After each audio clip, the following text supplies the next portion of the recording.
Samantala, mahigit 200 reklamo raw ang natanggap ng Department of Trade and Industry laban sa mga online store nitong nakaraang taon. Kaya para maprotektahan ang mga mamimili, pinaplano na ng ahensya ang paglalagay ng tinatawag na trust seal sa mga online selling site. Saksi si Victoria Tulad.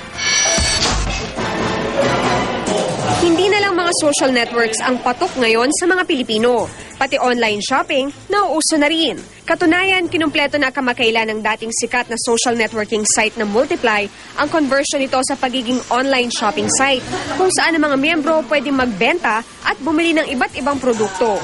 Nagsusulputan na rin ng iba't ibang mga online store ayon sa Digital Commerce Association of the Philippines o DCOM na ang mga miyembro umaabot na raw sa 60.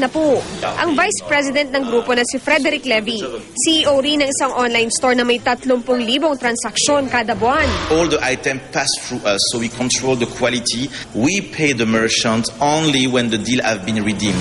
Kabilang sa mga suki ng mga online shop si Aran at ang kanyang mga kapatid. Mas merong discounts.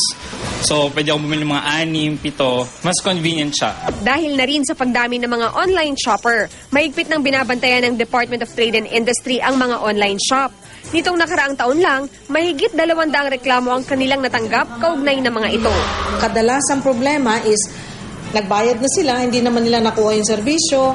Ang produkto either delayed ang delivery or it's not exactly what they saw online. Kabilang sa mga planong ipatupad ng DTI, ang paglalagay ng trust seal sa mga online store na talaga umanong mapagkakatiwalaan. Ito yung mga DTI seal na karaniwan nating nakikita sa mga shop, halimbawa sa mga mall. Ngayon, kapag naplansya na raw ang pag-uusap sa pagitan ng DTI at ng mga online store, ay gagawa rin ang ahensya ng sariling seal para sa mga store na ito. Ito raw magiging indikasyon sa mga mamimili na mapagkakatiwalaan ang mga website na ito.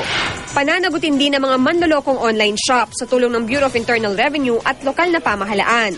Kinakausap na raw ng DTI ang mga asosasyon ng mga online shop kaugnay nito. Habang wala pa ang mga trust seal ng DTI, payo ng DCOM. Go to website where everybody is going.